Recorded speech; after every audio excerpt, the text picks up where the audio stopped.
Hi! Thanks for joining me for another episode of Director's Commentary on One with Wolfpack Football. Today we're talking about Season 1, Episode 11. It is entitled Detail, and I hope you enjoy it very much. Thanks.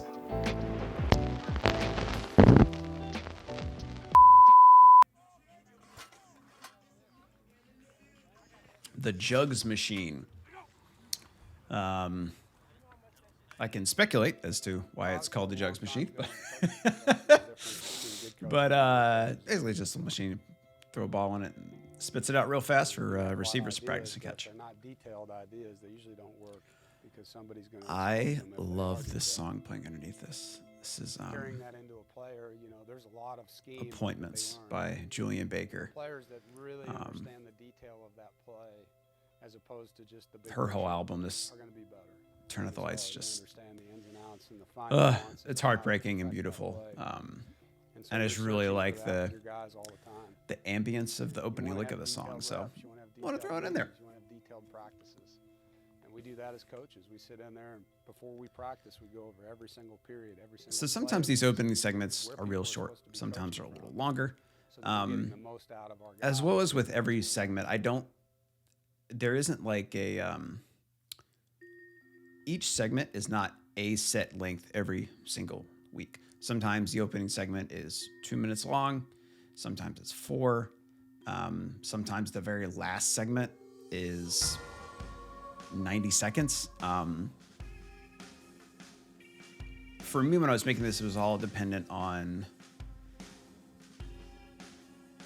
how much can I pack into each segment without it feeling like redundant. Like everything in a segment should have purpose. And for me, sometimes it ended up being 8 minutes. Sometimes it ended up being 5.5. But the way I do edit is that I edit segment 3 last. Segment 3 is normally a game segment. And I do that because to get ahead of the game, to be well prepared for a delivery on a Sunday evening, I have to edit through the entire week. And the only thing I can edit throughout the entire week is segments 1 and 2.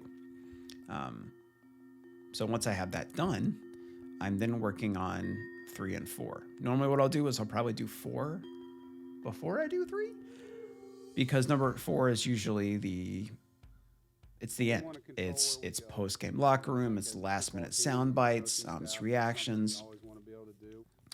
And that's important, but it's not as important as like the game segment, because a lot of people watch the show, they want to see the game. They want to see the action. So finding the right balance was always tricky about how much do you show of a game or not.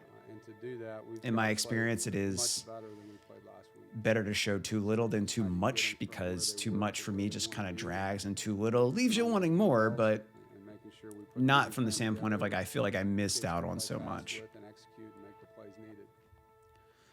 So I really love Homecoming, because there's just so many opportunities for filming stuff around campus and around the stadium. Everything is decorated. There's events. There's just a wide variety of footage we can get, and that helps, I think, elevate the show, making things a little bit more visually interesting as well as thematically. It's an opportunity, you know, to look at something that's going on in your life and improve. And so that's how we're going to use this loss. It's an opportunity to grow, and we have to grow fast. Yeah, always gives me get a lot of joy out of doing a homecoming episode. To not be like that as much as we. I did a video essay back when I did the talk show version of this show. We got to make the layups. I did a video essay called "When the Wolves Come Home," and I'm still very proud of that one. What should I have done? About what homecoming is. So, as someone who went to NC State, it means a lot. You ought to have the rules detailed out, so when something happens, if this, then that. If this, then so this episode theme is on detail. Rep it enough, and then it comes down to your physical ability in making the play. You just can't the opponent for homecoming is Clemson, which is Clemson is always highly ranked. has been in national contention for a title many of the past couple years. Been here 31 years. Here we go. The legend, the GOAT, Wayne Smoke Hubert. And I came back home and I was talking to a friend. He's been at NC State for 31 years as an assistant equipment manager under multiple coaching regimes. He hates the camera, so I really had to convince him to let me interview him. But the fun part was I got to mic him up and just see how the players and coaches relate to him. So it's... Okay. All right, clown. Big fan of NC State all my life. I love the players, hanging out with them. You know, kind of a cool, every day. is one of his best friends is the equipment manager for the men's basketball team. Oh, I know you was good. And I was never able to get him on camera, despite the fact that I told him that Smoke got on there. He still wouldn't do it. But anyway. I do something to you. Set up practice every day. Make sure. Responsibilities of the equipment staff cannot be appreciated enough. Not only are they making sure everybody has everything they need, but they always have to have a positive attitude about things too, because these are people that players see every day too.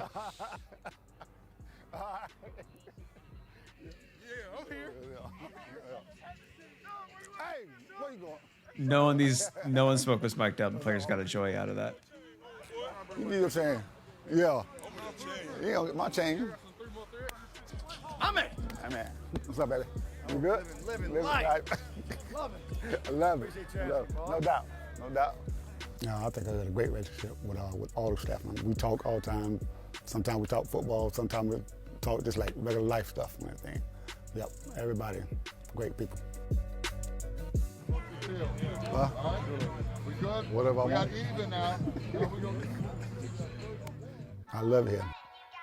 I've had the opportunity to go somewhere else. So, sorry, I caught up watching. It was never a thought. Yeah, as long as NC State would have me, I'm here. Oh, here we go. The super cut.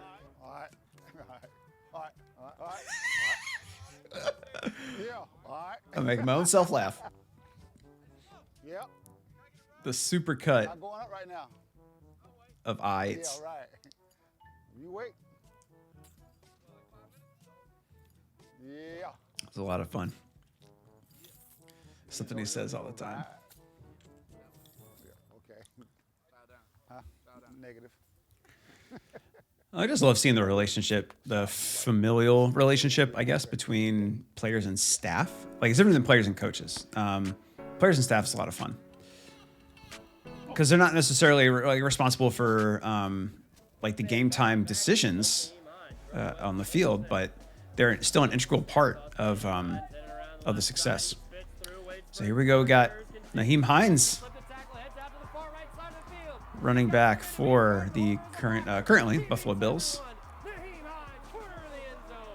This is really neat to get a hold of his high school footage.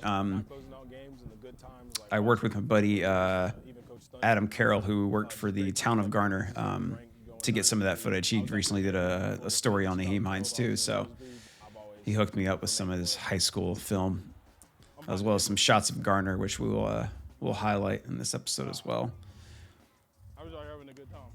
Garner's not too far outside of Raleigh. Like, I could probably get there in 15 minutes from my house. 20 minutes. So if I remember correctly, this story was actually supposed to be featured in the episode before, but I think we ran out of time and content as well too. Like, I felt like I wasn't going to be able to give Nyheim enough time that he deserved, trying to fit him into the last episode. So I moved to this one. The biggest person I really play for is my father. I remember him He's telling the story of how he's always super positive and very accommodating to the stuff we want to do. And so, and he's a great player too. So I feel like we really needed to give him time to flesh out everything. So moving to this week.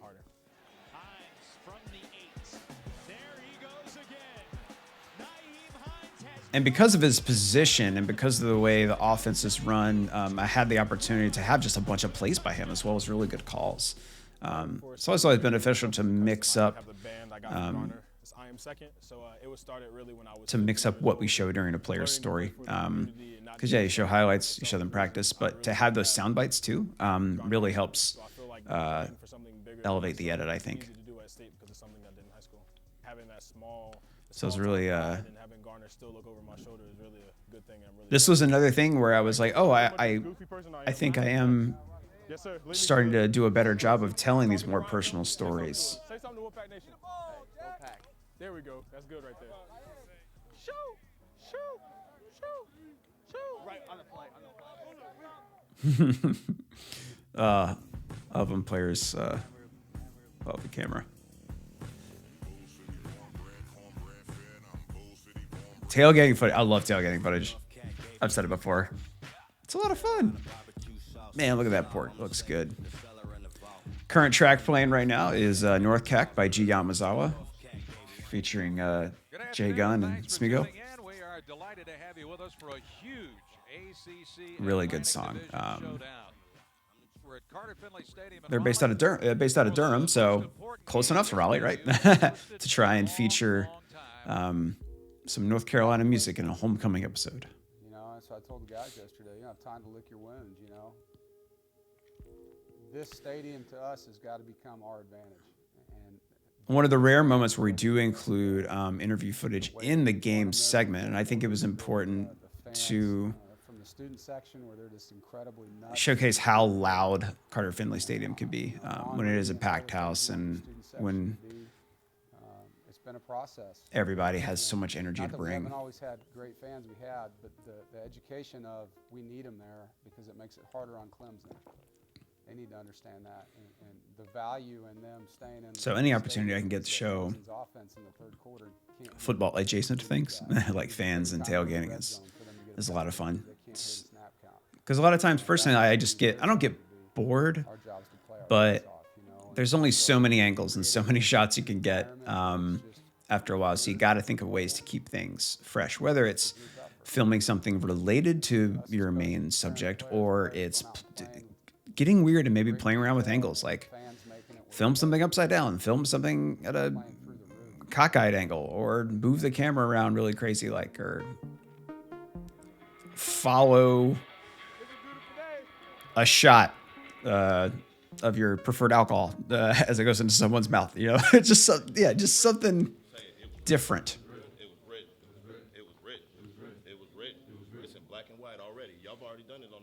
You guys like filming in bathrooms? Because I love it. Oh, man. The defensive line coach had his huddle in the showers. And it was kind of cool because, like, the stuff they said had this, like, natural echo to it because of it. But when I was editing it, it's a big pain in the butt. Because let's say someone says something that I can't show, and then I have to, like, cut it. The cut becomes more prevalent because you're putting a hard cut on an echoing sound, so it sounds like it's cut off. But what are you gonna do? It's still cool to be in there, though. Boys ready to have some fun? Yes, sir. Hey, seniors, you led us here. Now finish the damn job. Yes, sir. Finish it. Really good stuff. Single play, make it count. Do it for each other. Let's go. Nice overcast day. The sun's going down. Oh, man. Perfect conditions for filming. I love overcast days. Nice and even light. Okay, and game time.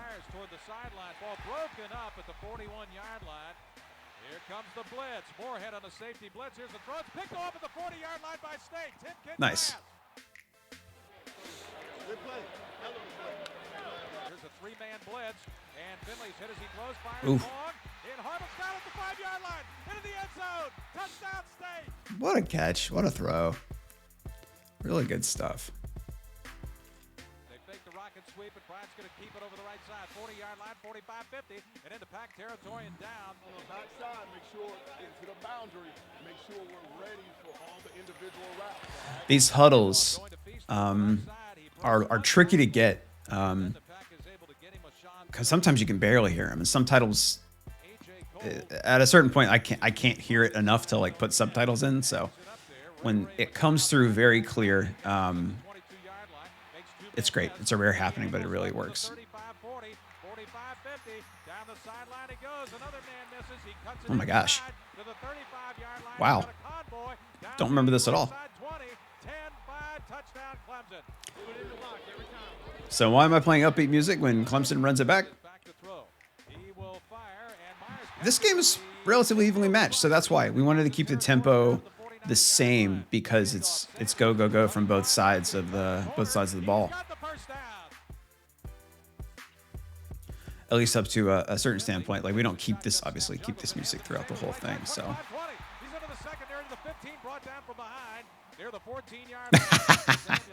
nice little nod there. I dug that. That was cool.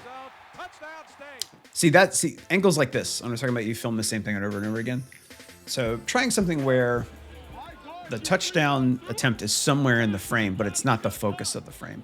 I think that's important. Because it's the same moment from a different perspective, and changing perspectives makes things interesting. In storytelling and in life.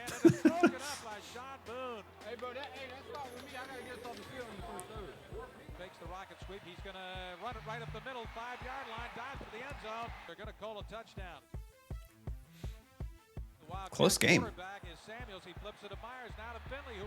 Oh, God. Jacoby, great catch. More bench hype.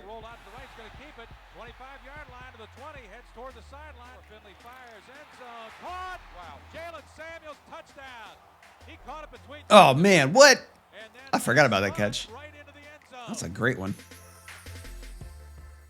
A little movement there.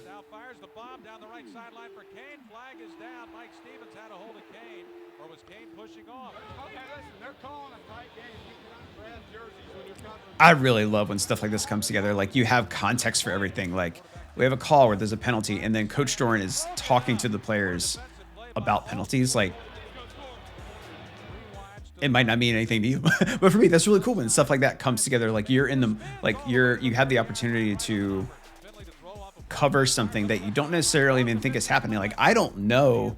Sometimes I miss the play because I'm paying attention to like what's happening in the bench area. So it's nice when stuff lines up like that. Granted, you don't want penalties called on you, but from a story standpoint, it's really cool. Ooh, close game there. Halftime. Random locker room footage. Yeah, more pass interference stuff. That's kind of cool. I forgot how much this lined up. The first guy is not tackling us. Okay, so ball security, but don't let that first guy tackle you. Make sure you're being physical with them right there. All right, but we got to go down and score on this series, right? Go down and score on this series. What do we need to do? Finish. What do we need to do? Finish. Listen to me. I wish that I had the opportunity to have more than one camera in a halftime locker room, just to get different angles of stuff. They're not in there that long, and everybody's doing everything else. Oh, okay. So I guess I cut the game edit in half between segments. Must have been because it was a close game, a lot going on. But now that we're in segment 4, how are we going to wrap this up?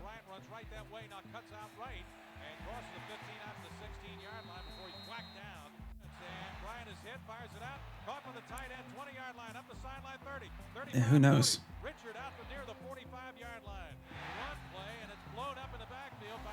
A lot of defense. Out of the shotgun. Here's Bryant throwing a fade, left corner end zone, and Kane catches, and he's got the Clemson touchdown. It's still the third quarter.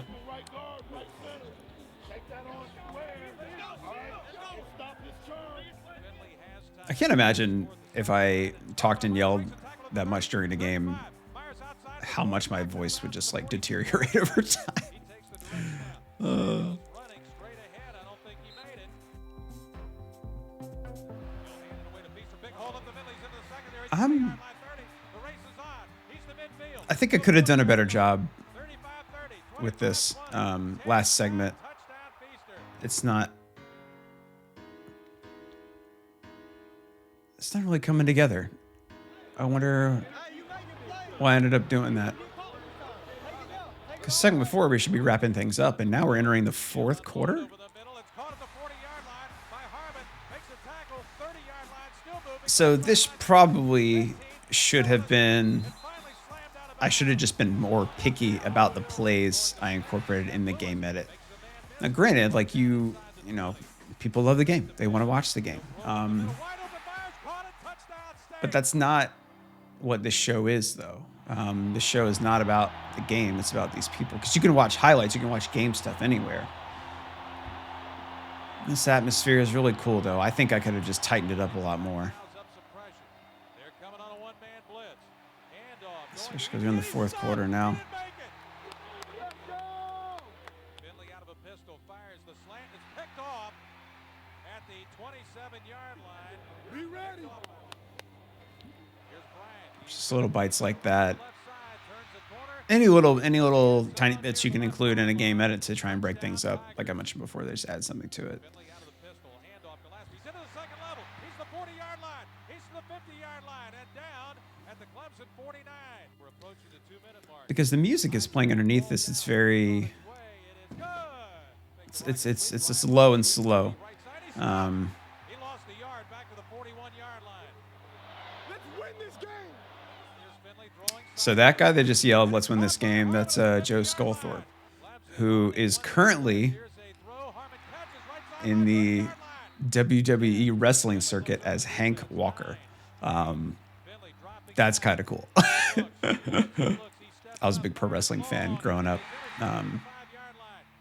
I don't watch it anymore, but The ball game. it's still cool to see some of these guys do something outside of football, but like an entertainment standpoint. I think it's just neat. But And it truly is. There's so many plays on film where you see a player an inch away. yeah, from I don't know if the this other, game edit works for me. and those I think I probably just made it too long, you know, and so especially for a loss. Like, you know, I most likely was thinking I want to show the effort, like so much effort goes into winning this, but it just happened to come up short Sunday's gonna be a tough day. because in the previous game, the players and the staff both agreed that they probably didn't play as good as they needed to or they could. So it's nice to have a game where, you know, it is a loss, unfortunately, but the attempt and the drive is still there. Thank y'all so much for joining me today on another episode of Director's Commentary. I drop these videos every Tuesday and Friday, so if you want to stay up to date on those, go ahead and hit subscribe as well as hitting the bell so you get a notification every time I do drop one. If you have any questions or comments about anything you saw today or any filmmaking or sports, go ahead and leave a comment in the comments section because that's where they go, and I'll get back to you as soon as possible. And if you want to help further support some of the stuff that I'm making, whether it's these, whether it's storytelling videos, whether it's podcast stuff, go ahead and check out the Patreon link in the description below. Yeah, it'll mean the world if you decided to become a patron. Okay, thanks so much, and I'll see y'all next time.